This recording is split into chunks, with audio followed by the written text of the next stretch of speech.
Magandang araw mga kaibon, mga kalapatids. Welcome back sa aming channel. Pag-usapan natin ngayong araw na to, paano nga ba tayo makakaiwas sa mga scammer, no? Sa mga nagbebenta ng mga African lovebirds na mga scammer. Pag-usapan natin yan guys, after ng intro.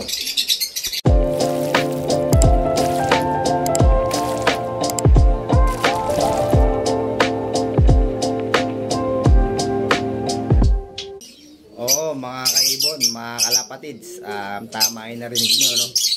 Maraming scammer sa mga nagbebenta ng mga alaga nating African lovebirds. Lalo na kung beginner pa lang kayo, hindi nyo maiiwasan na baka kita ng mga scammer na nagbebenta ng mga African lovebirds, no?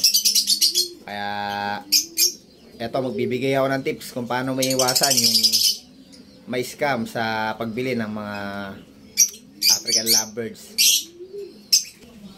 Pero bago ako magbigay ng tips mga kaibon, no, share ko lang yung experience ko. Ilang beses na rin ako na-scam sa pagbili ng African lovebirds, no.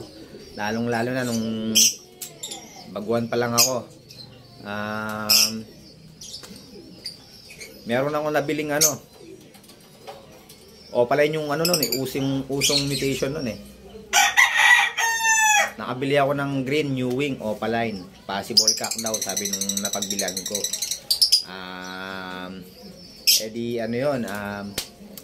Gabi na kasi siya nagipag-meet up. Tapos hindi ko na pansin, dami account pala yung gamit niyang Facebook, no. Pagdating sa bahay, nakita ko yung ibon na pag nagkikipag-meet up kasi ako, hindi ako masyadong hindi ko masyadong check kung ibon, masyado akong tiwala. Noong una, ganun yung pag buibili ako ng ibon. Pagdating ko sa bahay nga, gabi, nakita ko yung ibon, no. Pinagmasdan ko, kinabukasan, medyo splay legs pala siya. Medyo buka yung paa niya. Hindi masyadong halata kasi hindi siya gawin ka splay legs, pero splay legs talaga siya. Kung cock yun, malamang hindi siya makakapag-breed, no. Buti na lang yung ibon nag-hen siya. Tapos na-breed natin siya. Nakakuha pa tayo ng lahi sa kanya, no. Buti na lang nag-hen. Yun, no. Yun yung na-experience ko sa mga scammer, no. Tapos meron pa akong na-experience na isa. Bumili ako ng pair. Sabi nung napagbilan ko, good breeder. Hindi ko napapakita yung ibon, pero yung ibon nasa akin pa.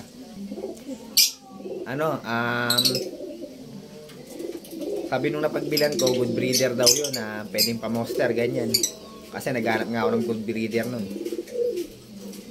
Pero nung binread ko na yung ibon, ang nangyari, maselan pala yung ibon.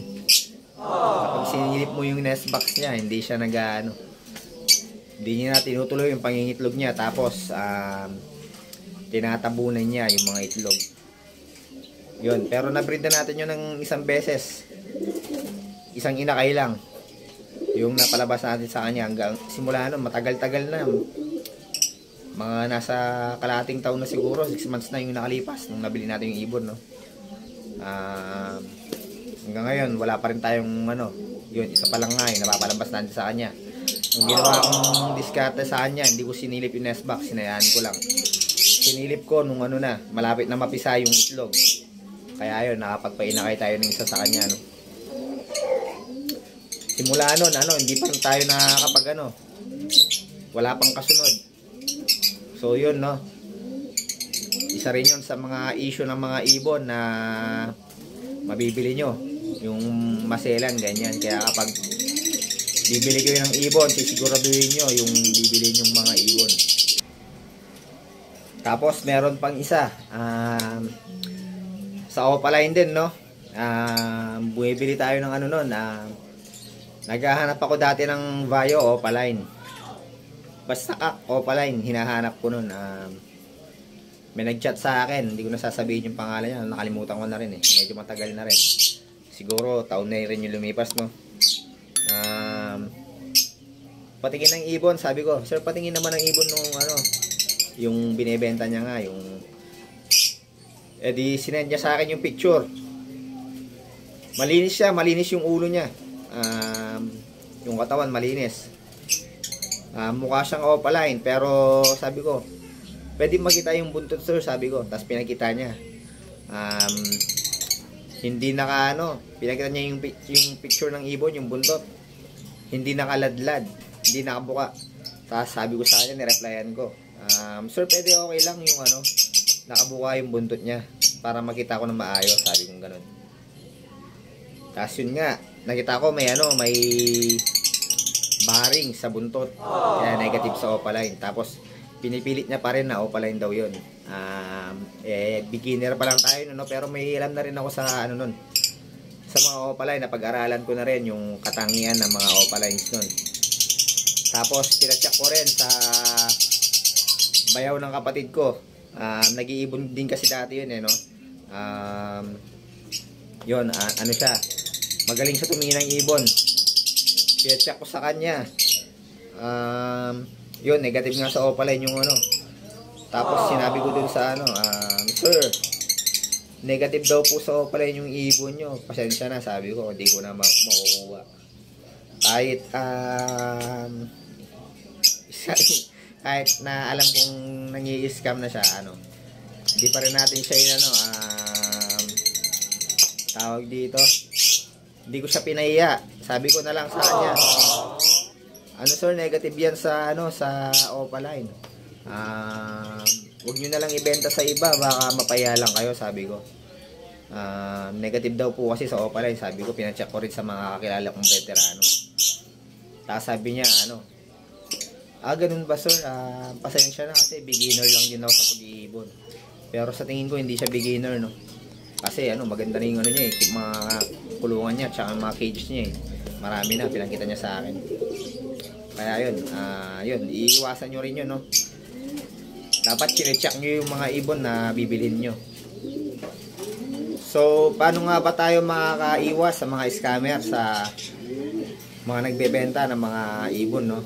Unang-una, dapat yung mutation na bibilhin mo, yung gusto mo, pag-aralan mo muna yung mutation nila para alam mo yung bibilin mo. Hindi ka maloloko dahil napag-aralan mo na yung mutation na bibilin mo.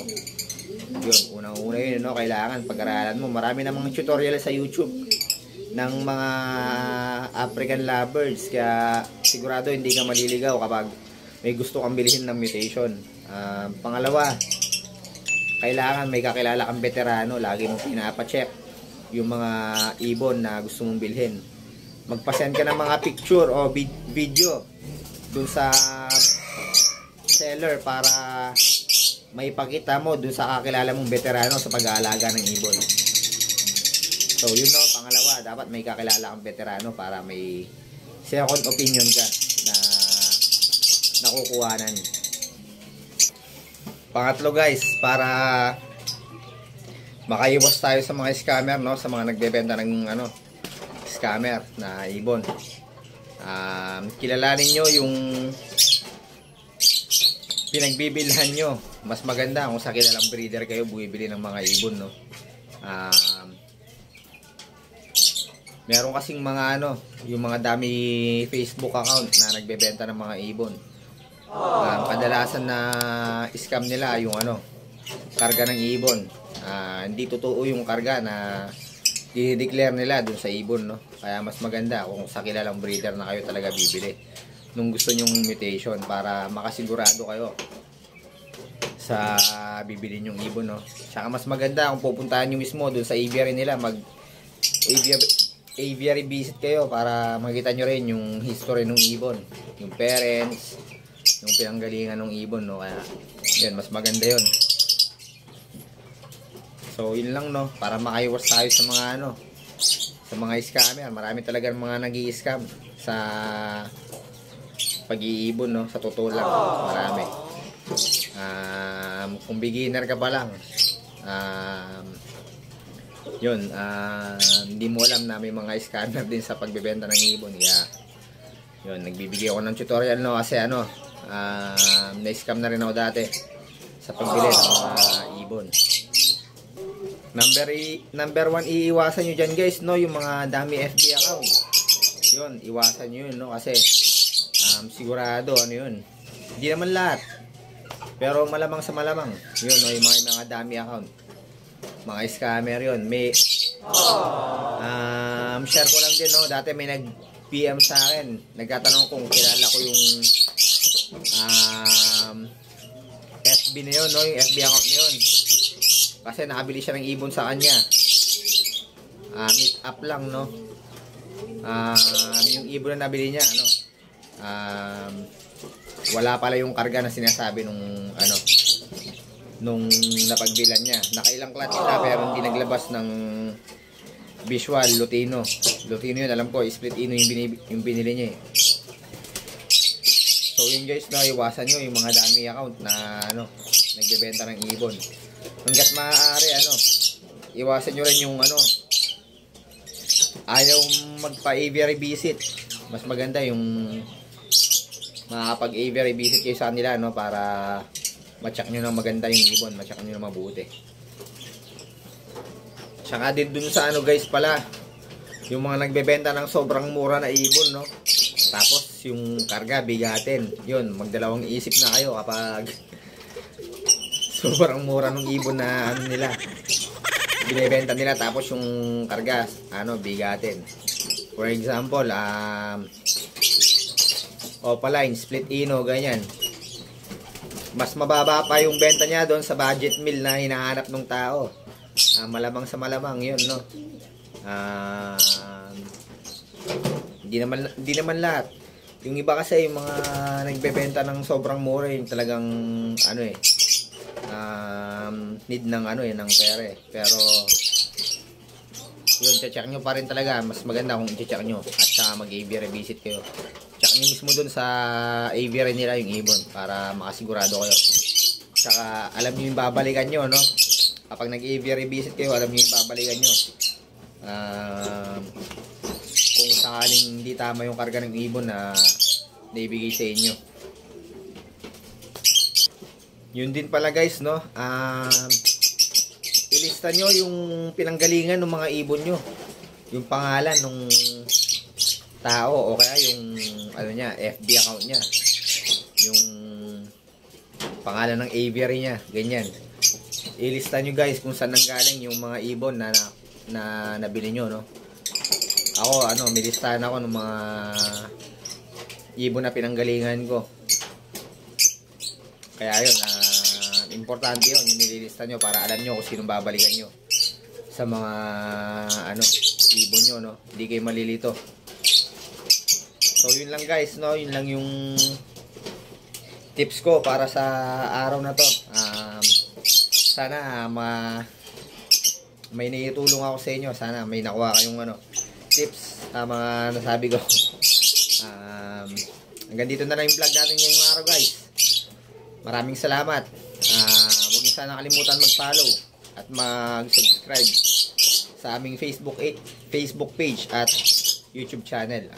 Maraming salamat mga kaibon, mga kalapatids. Ingat and God bless.